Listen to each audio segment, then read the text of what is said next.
I wanted to talk to you ladies about basic skin nutrition. And I'm going to turn off my phone. So for the skin, I really wanted to share basics because I feel like we watch so many things and it can get quite confusing. So as always, so I'm on track. I'm always going to refer back to my notes. But I think this is going to be really helpful because there's some key terms that you hear in marketing that we just don't know what it is. And I want to tell you ladies what it is. So I believe that there's basic things and it is just so confusing with the world today.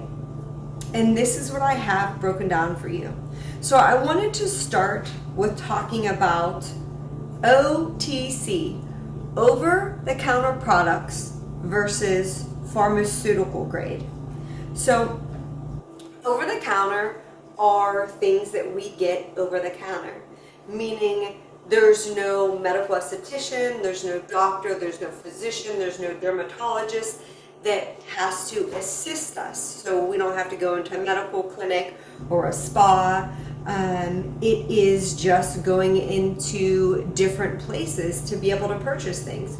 So whether it be in the mall, whether it be going in a grocery store, whether it be Whole Foods, these are things that are over the counter, right? You just grab them on the shelf and then we leave and purchase them. These don't make these things bad products, but we need to understand basically what that means, right? And what is the difference. So we have over-the-counter products, right? Over-the-counter products just are things, oh, and also drugstore as well. Silly. So that's really important. And these products aren't regulated by the Food and Drug Administration. Now let me just tell you that that's also such a loose term, because when I talk about pharmaceutical grade, there's a little bit more that's governed with these products, but still in America, we really can't trust the packaging. We need to be able to refer off of the integrity of the product, really doing our own due diligence, and also the apps that I shared with you guys to be able to always have diligence, just to be able to scan. It's really going to show you the full chemical list in the products too. So with the pharmaceutical grade products, they have a greater efficacy of ingredients in them. So for instance, let's say we're going to purchase vitamin C. Vitamin C is wonderful. We all need it. It's a natural lightener, brightener. It's an anti-ager. It's just lovely. But if you're getting it over the counter, the efficacy, the strength is much lower. You don't know if it penetrates. You don't know where it's sourced. There's really nothing backing it up to be able to show, oh, this is a legit real product. So when we look at pharmaceutical grade, it is promised that the strength is much higher, which ideally for some items we want. We don't need that for all items, but I just want to be able to stay on track with y'all whenever I'm sharing this. So we have over the counter, which are items that we may purchase in drugstores, we may purchase in grocery stores, we may purchase in malls, but the efficacy is lower. The strength is lower. Doesn't make them bad in some cases. It just makes them that the potency is lower. When we have pharmaceutical grade and we are going to be able to purchase something for a reason, if we want to be able to see a difference, now the strength is higher, so it's going to work better and sooner, with that being said. So, and also too, let's say if you're going for pigmentation, over-the-counter products, there isn't a lot of studies on them. If you go to pharmaceutical grade, normally you're going to see studies that they did to be able to show that their product works. Now, that's a whole nother can of worms. They could also pay for their studies, which is inconclusive in sometimes because they're putting money into their own study. But needless to say, they're still spending money on something that's showing you some value. So there's a little bit of extra work, but still we need to figure out what that means, right? And the integrity of the product as well. So, and I wanted to share some examples, and this is where we're going to get into it. There is over-the-counter retinol creams and serums. So Retin-A, it comes in 0.25, 0.5, and 0.1. We need a script for that, which normally you either need to get a script from your doc, or you could go into a medical spa and then you're able to get a compound. The medical spa or plastic surgery center has to be able to go and buy it from a compounding pharmacy. They compound it, and then the place you're buying it from just puts their label on it, or they go to a pharmaceutical brand to be able to purchase their form of Retin-A. Now, whenever you go into a store, which is over the counter, you cannot get the high strength Retin-A. You can get a retinol. A retinol is a form of Retin-A, which tretinoin is the generic term, right? It is just like a generic of a drug. The generic is tretinoin. So when you get over the counter, you can't get the strength of Retin-A. So if you're a believer of Retin-A, which we'll get more into that in different videos, because I'd love to be able to share, you definitely want to be able to get script grade, right? Prescription grade, pharmaceutical grade, to be able to do that.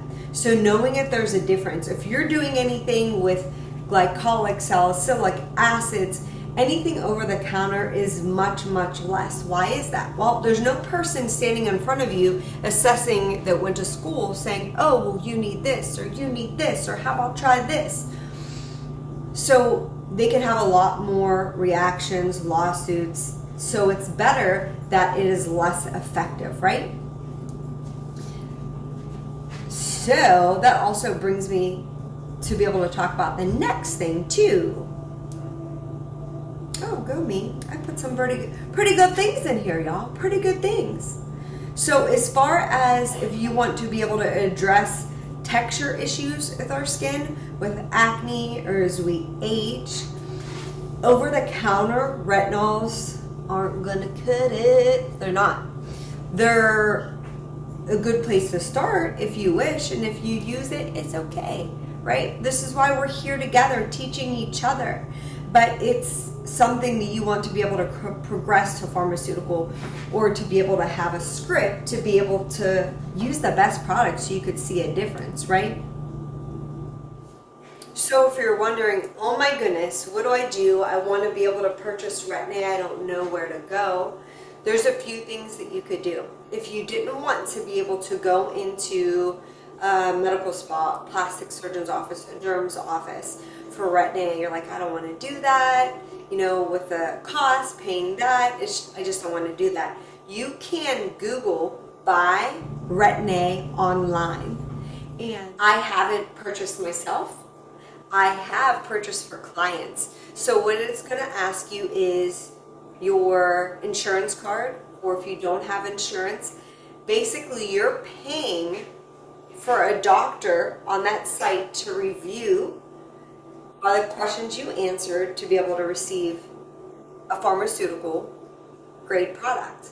So that's always an option too as far as Retin-A. And again, when you go into a medical spa rather than a medical spa means there's a medical director over a spa. So the treatments that they could do can be higher as far as efficacy. It doesn't mean they are, but they have the option if they wish to be able to do so. So that medical director allows them to be able to order products in that are more effective. And I don't want to say spas that carry items, they're not effective. That's not what I'm saying. I'm just saying the efficacy and the potency is higher in products. So if you are going for a purpose for pigmentation, for acne scarring, for anti-aging, it is better to be able to use pharmaceutical grade products rather than over the counter. But we can use both. You don't have to just use pharmaceutical grade. And we'll talk about that as well.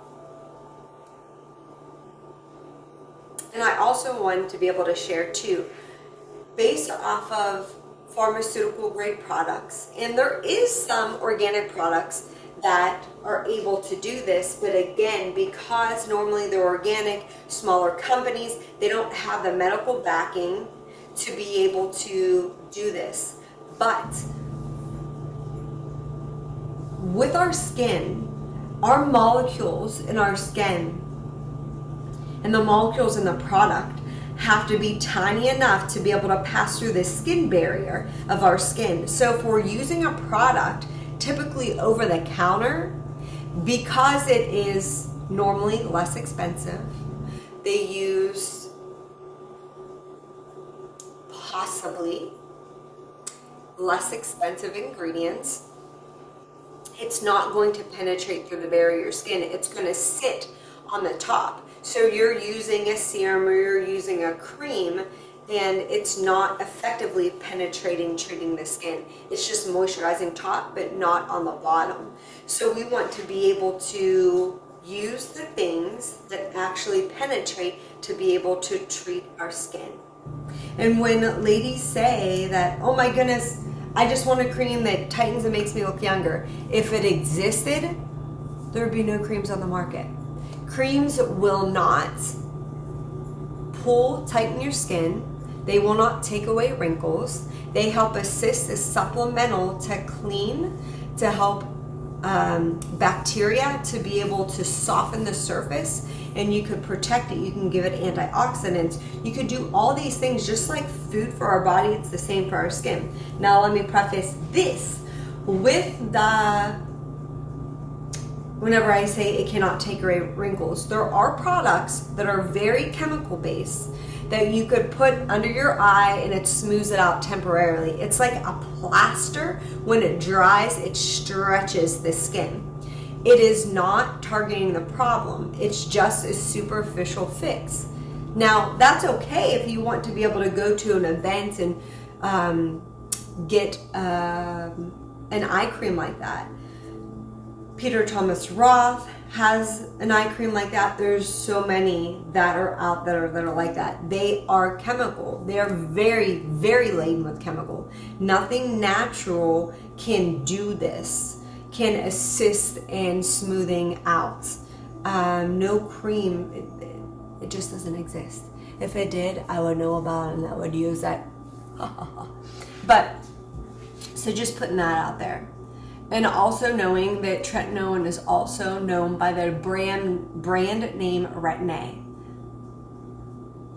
Just as far as benefits with the medical grade skincare products, it's just higher concentration, right? We talk about in ingredients. It's backed with sometimes medical research. I don't want to say that's 100% because it's not all the time. In the world that we live in, it just isn't, not all products have integrity. So it's really just researching the product, right? Researching the product, going through and seeing what you want out of the product. And sometimes you have to do no thank you try. That's what I have to tell folks. And that means you buy it and you faithfully use it, you're consistent. And if you don't like it, you say no thank you.